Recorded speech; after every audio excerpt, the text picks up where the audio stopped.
Grand Rising Kings and Queens. So we're back with another video. This video is called The Massacre of Tesla's Black Wall Street. This is important because, again, all these videos tied to each other. It shows you just his story, the past. But without a lot of explaining first, let's just watch the video. But before we do, as always, the link will be in the description. Please go and watch the original video. Give them credit. This is for educational purposes only. Something terrible happened here. And for decades, people didn't talk about it. I was an adult before I ever heard about it. It was something that was hidden. This entire historic community was obliterated. Bodies dumped in rivers, bodies dumped in mass graves. It was an absolute massacre. This story isn't one you'll find in most history books. And almost 100 years later, the facts of what exactly happened that day are still unraveling. Why won't you find it in the history books? Why won't you find these things, these facts that are apparent that happened? Why won't you find these? Why won't you find this information? Why for so long did we have Christopher Columbus as discovering America? Because these people rewrote his story.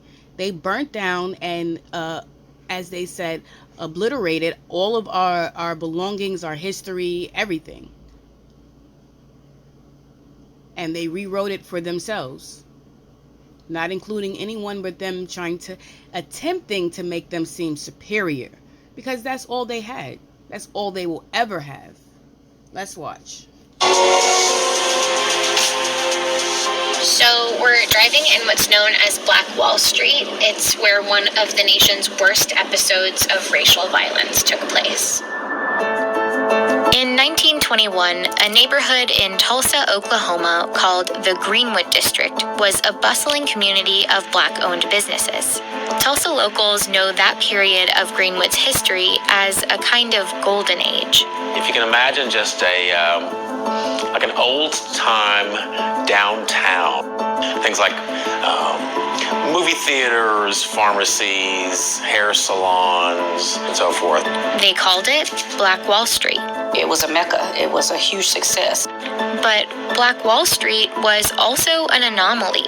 It thrived at a time when the KKK was incredibly active in Oklahoma, and the nation had just been through the Red Summer of 1919, Now, the Red Summer of 1919, if you haven't already grabbed your phones and started Googling, do that now. If you haven't started doing that, at least get a pen and paper and write it down so that you can research that later. The Red Summer of 1919. Go and see what that was about. And see who initiated that. Now, as you can see just from the few seconds in this video, we were bustling and thriving and making businesses and growing and being a big community. What were they doing? They had hoods on trying to kill people. What else? What more do you need? Let's keep going. White mobs murdered Black people in dozens of incidents across the U.S. There needed to be a sort of match or an igniter tossed on these embers. And that trigger event was an incident that involved two teenagers. Dick Rowland, 19-year-old Black boy who shined shoes downtown. Sarah Page, 17-year-old white girl who ran an elevator in a downtown building called the Drexel Building. He went to the building, boarded the elevator. Something happened. Sarah Page began to scream. They both ran out of the elevator. Now, we don't know exactly what happened in this elevator, but a day later, Rowland was arrested and taken to the courthouse. The local newspaper ran an article claiming Rowland had assaulted Page. Even though Page refused to press charges, The article was essentially a call to action for whites. A large white mob began to gather on the lawn of the courthouse. Dick Rowland was in jail on the top floor. A number of black men, several dozen, marched down to the courthouse to protect him, some of them armed. There was a struggle between one of the black men in the small group and one of the white men in the larger group, and things sort of went south from that point. Hundreds of white people descended upon Black Wall Street, armed. Black residents withdrew behind the railroad tracks that marked off the Greenwood district. Some of them were armed and fought back, but they were outnumbered by the white mob, which shot their way through. The white mob murdered, they looted, and they set fire to Black Wall Street. This was the strategy, if you will, of how to deal with these communities, with these successful black communities. This was how to deal with successful black communities, was to murder them.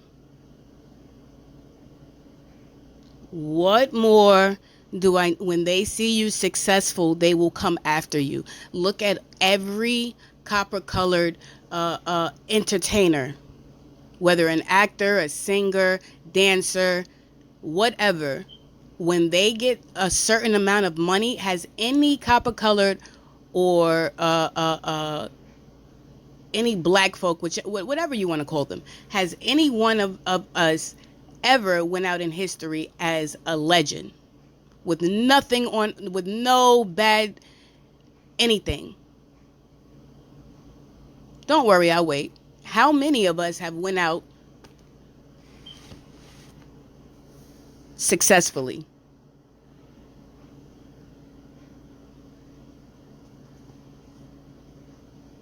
I can't name one. They have always tried to tarnish our names. But they die heroes. Complete heroes. Christopher Columbus, we know for a fact he raped and murdered the natives to this land. But he was put in the history books as discovering America. So something so great. So let's continue. I can go all day with this. The effects were disastrous. For 2 days, the Greenwood district burned. Martial law was declared, and the National Guard was brought in. By the time the massacre ended, Greenwood was in ruins. More than 1,200 homes were destroyed, and 35 blocks burned. The exact number of casualties is harder to pin down. Some initially only reported that white people died. Others reported somewhere between 30 and 100 mostly black casualties. But estimates now put that number closer to 300. As for those that survived, thousands of them lived in tent cities in the months that followed, and were left to pick up the pieces of rubble they once called home. After the massacre, the cover-up started. Records went missing from city files, including the very article that started it all. It makes photos from this time all the more important as part of the historical record. But back in 1921, these images served a very different purpose. Now, how did records go missing? Who had power enough or control enough to make records go missing from something so big and so tragic, such a massacre? Such a massacre. What in his story do you know black folk, copper-colored people, people of melanin have went into a white neighborhood and killed 300 people? Where? Where?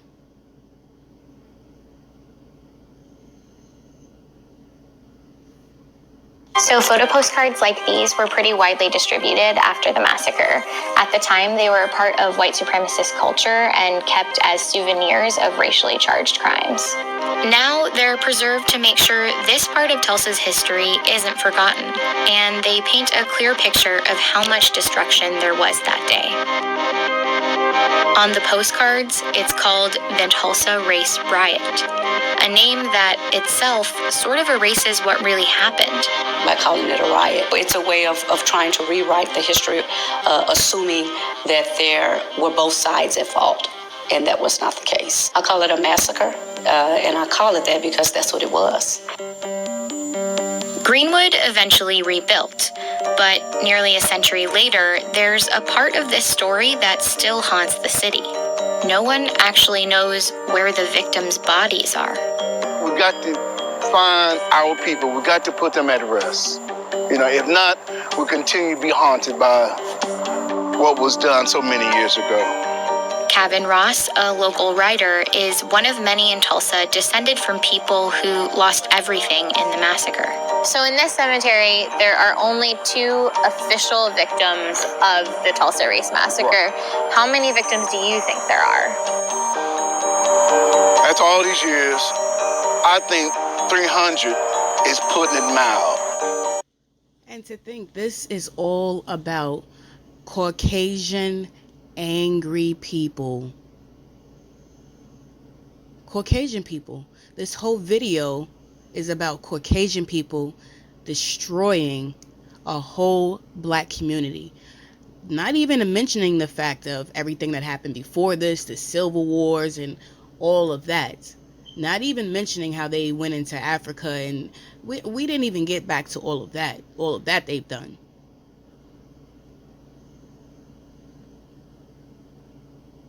This is all about them.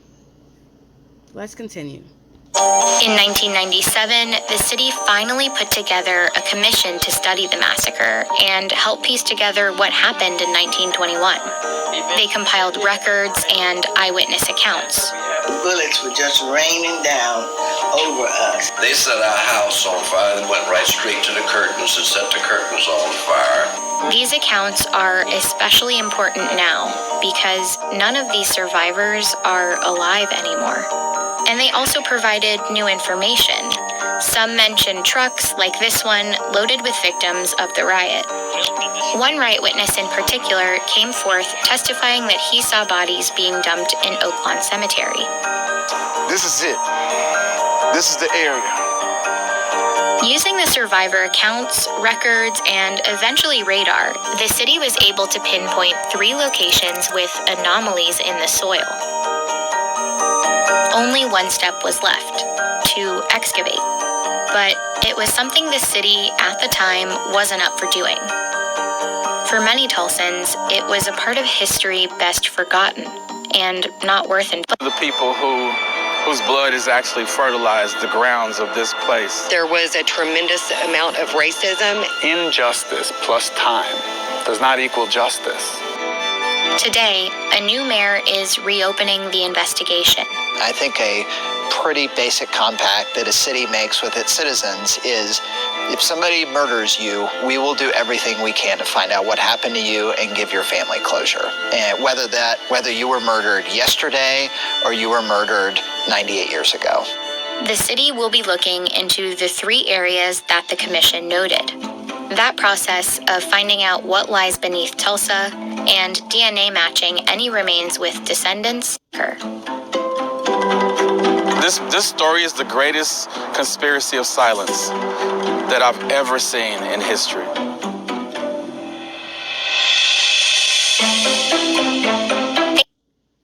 So, again, this video is just one of the things that I have to address with people that seem to be